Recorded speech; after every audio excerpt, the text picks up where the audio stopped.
Hi guys, welcome to the T20 Daily show. I have with me today special guest, TV broadcaster and media personality, Nikhil Uttamchandani. Nikhil, how are you, sir? Very well, Jamal, and great pronunciation of the name. I know it's something you've been practicing. Spot on. You look like a star. I told you that offset. Didn't I? Yes, guys. But on the back of a victory from India against England, strike rate was one of the talking points. Rohit Sharma and Sky Yadav were the exponents of strike rate, batted really, really well, particularly in the middle of the innings. We caught up with Raymon Reifer for his impressions on how to go about adjusting to strike rates in different conditions and pitches. It's time for the Raymon Reifer Masterclass.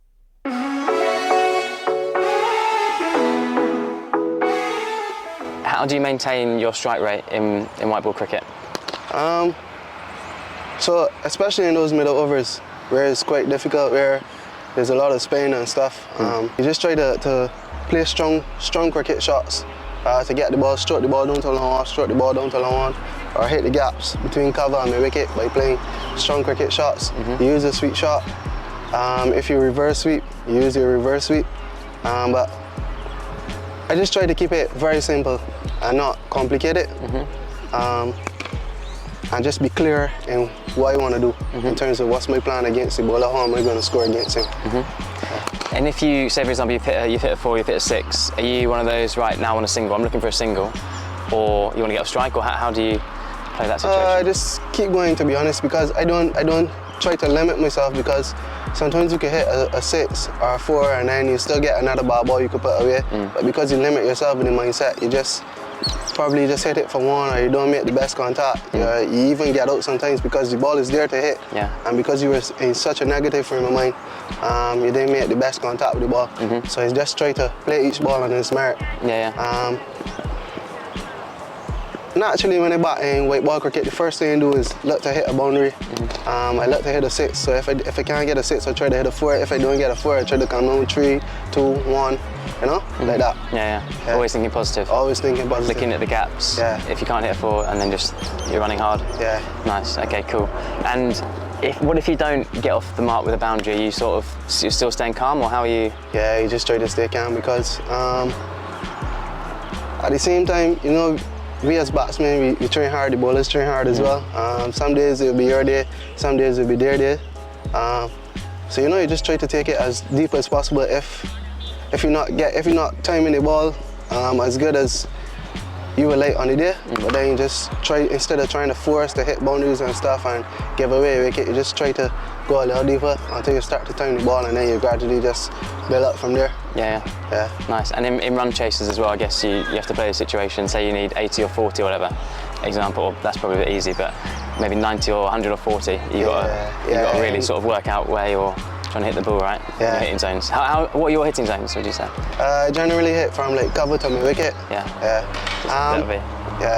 But in white ball cricket, you know, run chases, a lot of guys tend to panic and go before they have to. We always have a lot more time than we think. So it's just about analysing that and knowing when is the right time to go. Cool. All right, thanks so much for the advice. No worries. Cheers, mate.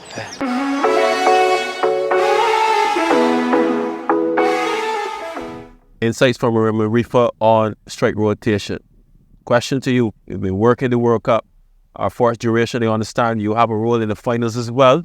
I'll let you tell our viewers and listeners all about it. But strike rate, how important is that? And tell me which teams have impressed you, or individual players, in terms of rotation. Yeah, I think it's been massive, Jamal. When you look at the surfaces in the Caribbean, how difficult and challenging they've been for batting. I think what we saw in the IPL, where guys are going consistently at 220, 250, and I mean, even that is being chased down. In this World Cup, it was always going to be key to me to see which guys can strike at a decent rate, whether that be 150 to 175, but also be able to, I think, play impactful knocks. And there have been a few guys that have really stood out. Early in the tournament, it was Stoinis for me. On pitches that are not very similar to Australian conditions, you saw a lot of the other guys struggle.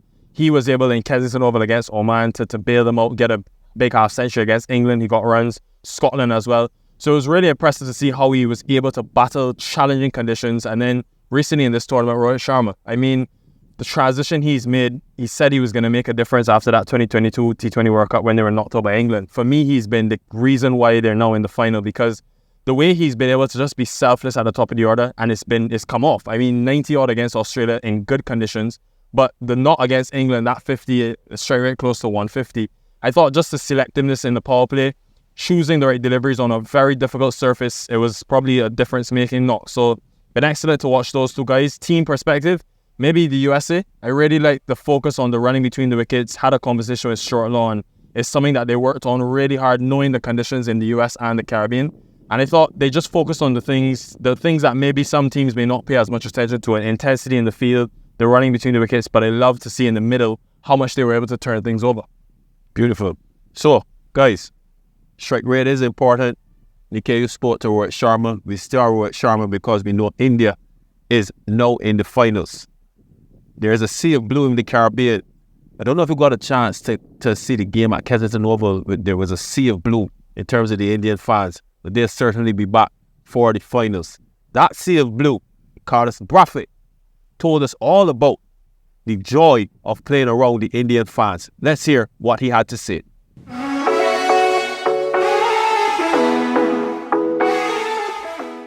So you spoke to the IPL. Correct me if I'm wrong. Kolkata Knight Riders, Delhi Capitals, They're Devils at that time. Yeah. Sunrisers, Yeah. Hyderabad. Yeah. So spend time in those three camps in the IPL. You mentioned to me off camera, I think sometime on the boat, of how enchanting the IPL was for you in terms of the experience, the way you were treated. I want to speak to you specifically about its fans. First of all, can they compare with the atmosphere in the Caribbean? Are they second to none? I say it's different. In India, you have volume, so you have millions of fans, and you have fandom. So you can walk anywhere in the Caribbean, regardless of who you are as a sports star. You think to someone even as big as Rihanna, Robin Fenty, who's obviously a local, she comes back and she can walk and go anywhere if she cared to. In India, you can't just walk around. So I think it's different in that regard. They worship cricketers. It's genuinely a religion for the Indian population. And when you're sporting 1.8 billion people, no matter where you turn, people know your face. So the volume of fans, incredibly different. What I would say separates the Caribbean fans from the Indian fans is more our culture. So it's more of a carnival culture. So you feel as though you're at a set and the cricket is happening in the background, rather than you're at cricket and you enjoying the fandom, which is what you feel like in India. So they're very different, but they do so much things for our sport. I think most people will tell you that they love to come to the Caribbean, the sun, the beaches, the hospitality.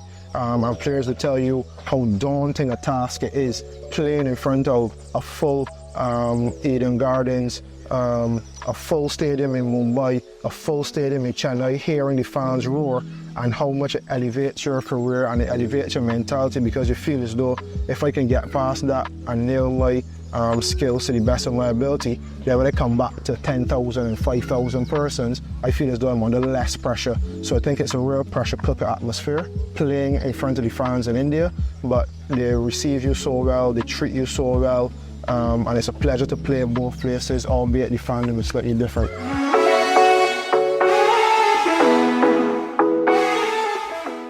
I'm sure you've heard this one before. Mind the Windows Tino, one of the most famous sledges in world cricket. Of course I have. I mean, Tino, best flavour, character, West Indian. Love it. But guys, let's hear what Tino had to say.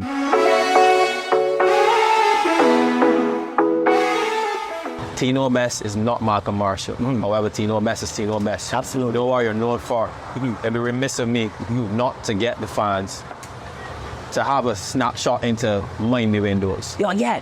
Mind the Windows is one of the most iconic bashes, or I should say, we saw sledge ever. I think me and Freddie Flintoff was like, I want to challenge the best English player, as in like the man that was in the English side. In the Caribbean, we had so much tussles, and I remember getting him out a few times in the Test series in Barbados, and I think in Jamaica, if I can remember. And then I think that in Trinidad, it really kicked off. I remember I ran into ball to him without the ball. And he thought it was a beamer and he ducked. And then I cussed him and he cussed me and we was just into each other. And I remember Sachin Tendulkar seeing me, the great Sachin Tendulkar, and he said it was one of the funniest things he's ever seen. Someone running without the ball and ball the ball with the same intensity. But at Lords, I came out to bat. I must say, I must admit, guys, I did have a back injury, a stress fracture, and it wasn't 100%. And man, I didn't rate Ashley Giles. Come on, it's Ashley Giles. I smoked Ashley Giles the entire series in the Caribbean. Every time Ashley Giles tossed, I hit him out the ground. And I came second best on that day, brother. And the great sledge, mind the way. I can remember him saying, mind the way nose, Tino. I chipped, missed, got stuck. And mind the way nose was created. I take my licks for 5 or I think 6, 7 years. I lived with that little monkey on my back. I remember even playing county cricket for Kent, playing for Yorkshire, and people would love it. But then I remember I came back at Edgbaston. I got them, came in at 11, which I'm not a number 11, guys. I'm not a number 11. I'm a number 7. I came in at number 11. I scored a magnificent 95. Should have been the first man to score 100 at number 11 in Test cricket. But if you woke me up that morning and you say, look, Tino Best, you're going to score 95 in a Test match, I would have taken that any day. So I think that when it comes to England, I'm 1-0 with the sledge and the 95. So it's all good. All good in love and war.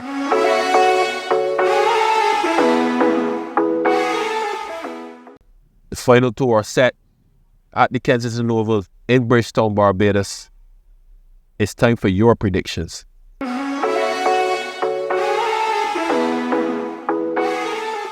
Your top run scorer, your top wicket taker. Ultimately, who will win the finals?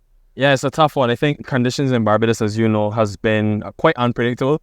Dry surface, I expect the spin to play a big part. Most wickets, I think, watching Kuldeep bowling that semi and thinking about South Africa having a lot of right-handers in that top order, maybe I'll go Kuldeep. Obviously, Boomer is a big threat. Shamsi's been in really good touch, but I think Kuldeep, what he offers, spinning the ball both ways, I'm going to lock in Kuldeep. The most runs, though, I'm going for a roll pick. Now, a big piece of me wants to pick Virat because he hasn't come to the party yet, and in knockout cricket, in the World Cups, he's always come. But I'm just going to go for Aiden Markram. I've watched this guy in finals all the way 10 years ago in the 19 World Cup, where he led his team undefeated, went undefeated in the one-day international World Cup as captain. Now he's undefeated in this one. I think he's going to have a big day, and I also think South Africa are going to win the World Cup. But one thing I can agree with you on, Aiden Markram's captaincy, probably the best kept secret right now, has not been spoken about enough. And you just permeated that by highlighting his undefeated record. He's going really, really well, and he's led South Africa into a position where they can lift the World Cup.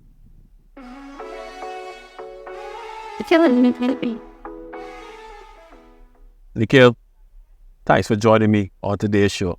Thanks for having me, Jamal. Great to see you in this different light. I think you're doing a fantastic job. I've enjoyed the content so far. Brilliant, my man. Guys, catch us here, Harbour Lights, same time as we preview the finals, the showdown between India and South Africa. Jamal Smith for T20 Daily, signing out.